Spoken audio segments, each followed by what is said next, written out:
Naglabas po ng kasinungalingang statement ang pamunuan po ng PNP. At noon po ay pinamumunuan ng ating kagalang-galang na senador, Bato de la Rosa.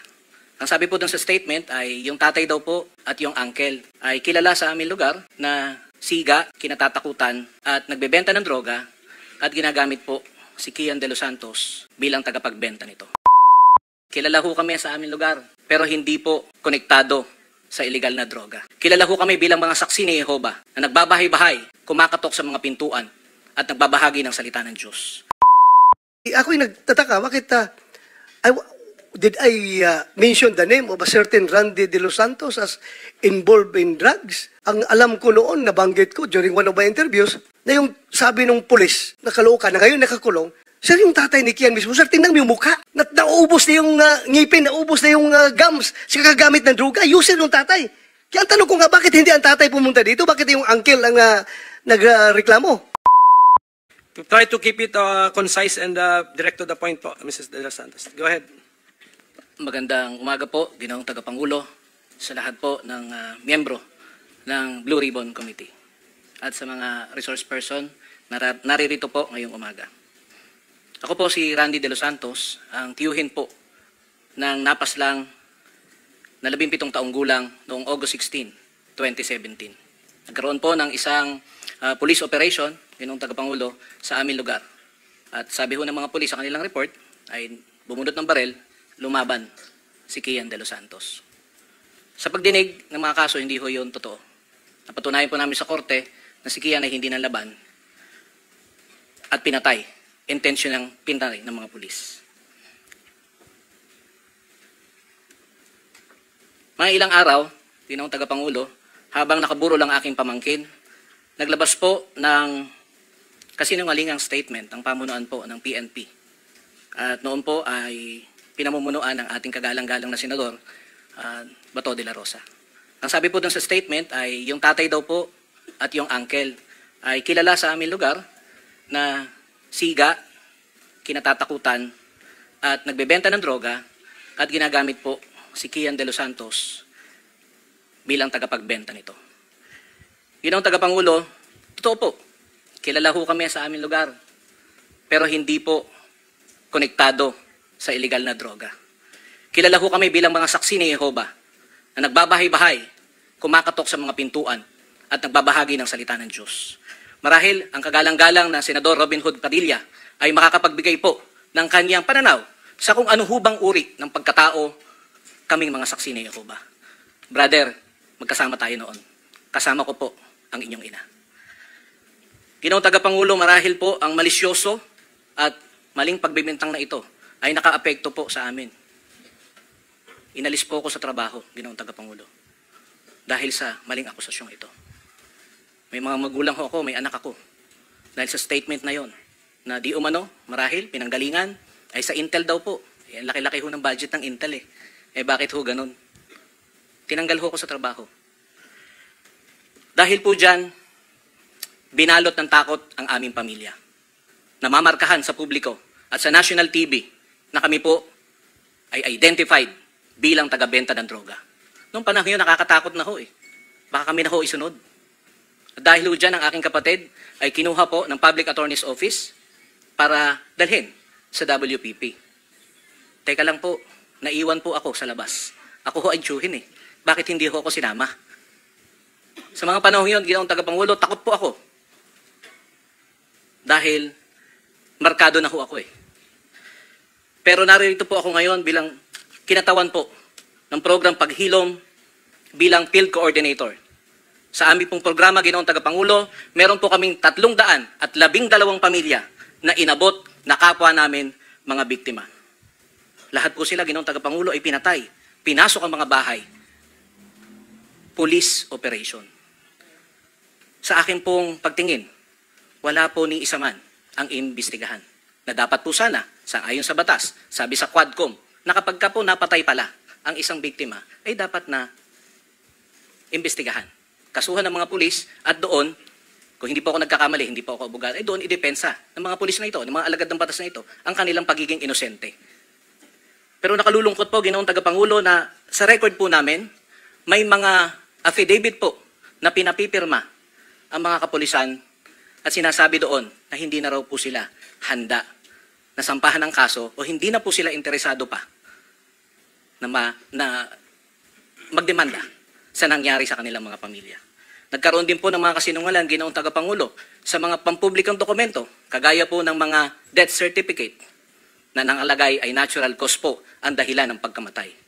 Pero meron po kaming Project Arise na kung saan yung 5 taon na pag-i-expire po ng mga kapwa namin biktima na wala pong kakayanan para ipagpatuloy sila sa kanilang pinaglibingan, ito po ine-exhume namin. Dinadala ho namin kay Dr. Fortun. Kahit po buto na, nagsasalita pa ng katotohanan. At isa na ho rito, Ginoong Tagapangulo, Your Honors, ay yung matapos po yung 5 taon na renta po ni Kian de los Santos. In-exhume ho namin yun eh. Tapos po, dinala kay Dr. Fortun. Akala ho namin, okay na eh. Naimbestigahan na ho eh. Pero may bala pa po. At ito po yung on record. Maaari po nating tanungin si Dr. Fortun sa kanyang mga natuklasan.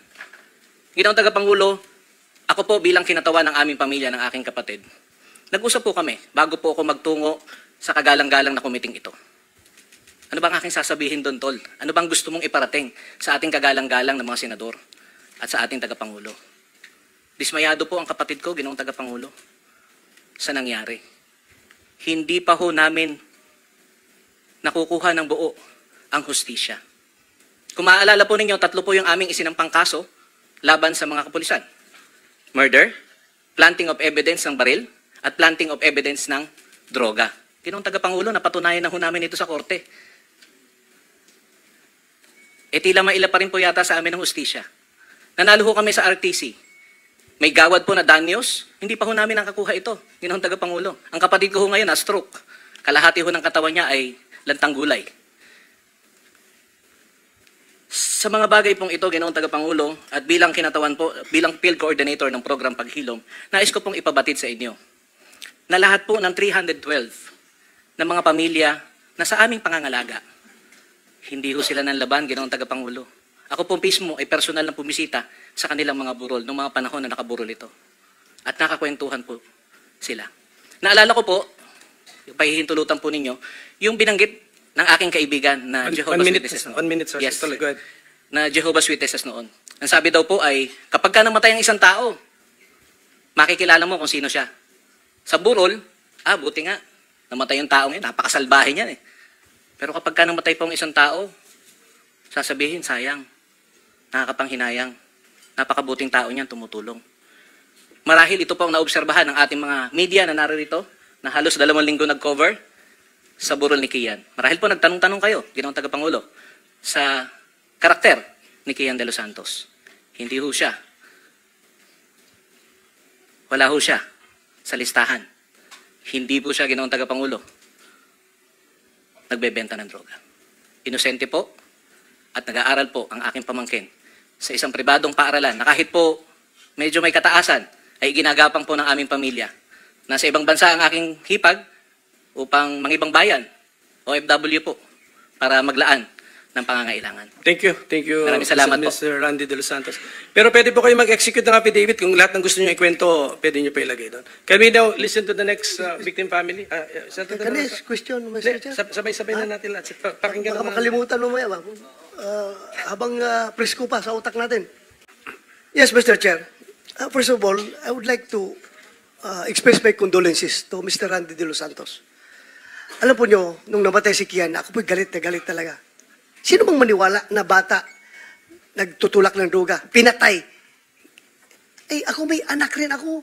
Kung mangyari yun sa anak ko, galit na galit ako, Mr. Chair. Tama. Kaya ako, I tried my best talaga na yung kaso na yan, kasi bata binaril. So kailangan managot talagang gumawa niyan. Pero meron akong nasabi, if I can fully remember, sinabi ko, nung tinanong ko yung mga nakabaril kay Kian, Sir, ang explanation na sa akin, kaya nangyari yun, Sir, dahil yung meron kaming nahuli na po, Sir, na isa dyan sa Caloocan, at itinuro yung isang babae na tumboy na pinanggalingan ng kanyang droga. Tapos, ang sabi nung poser na nahuli namin, Sir, yung droga nung tumboy na yan, masyado masyadong madiskarte, hindi siya nagbibigay direkta sa amin ng supply.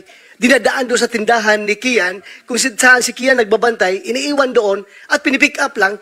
Si Kian wala namang alam doon sa druga kung druga yon.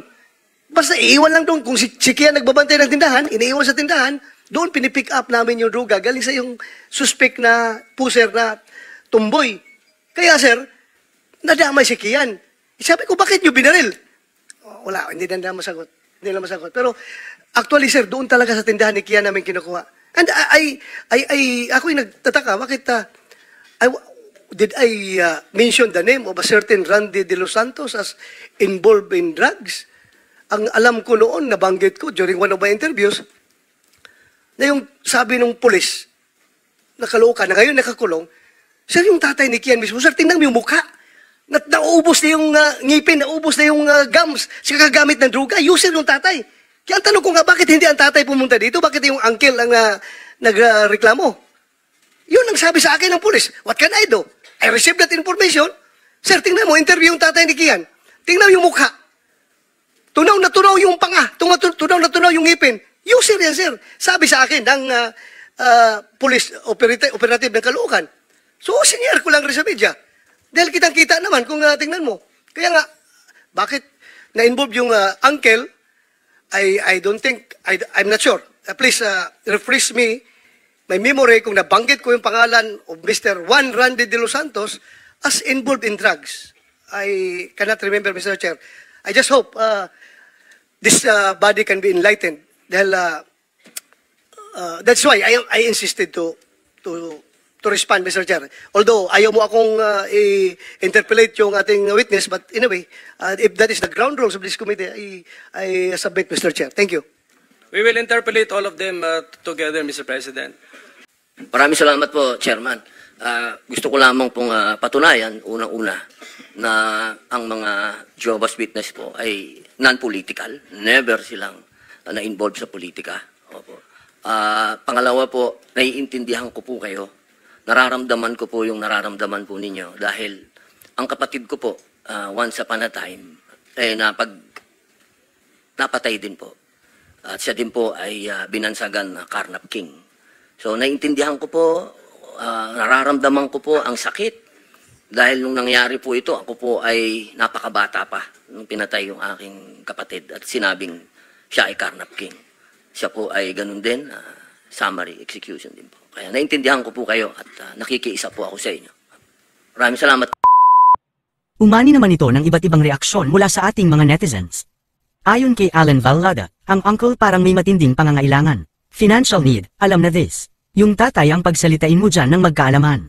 Pahayag naman ni Keith Declar, di pa kasi nila nakukuha daw ang danyos, kaya galit na galit siya ngayon at nag-iingay si uncle. At ito naman ang saloobin mula sa ating kababayan na si Paul Solomon, may galit sa Duterte admin dahil natanggal sa trabaho, na ang dapat yung adik na tatay ni Kian ang nandyan. Mga kababayan, feel free to comment below para maglabas ng saloobin sa balitang ito.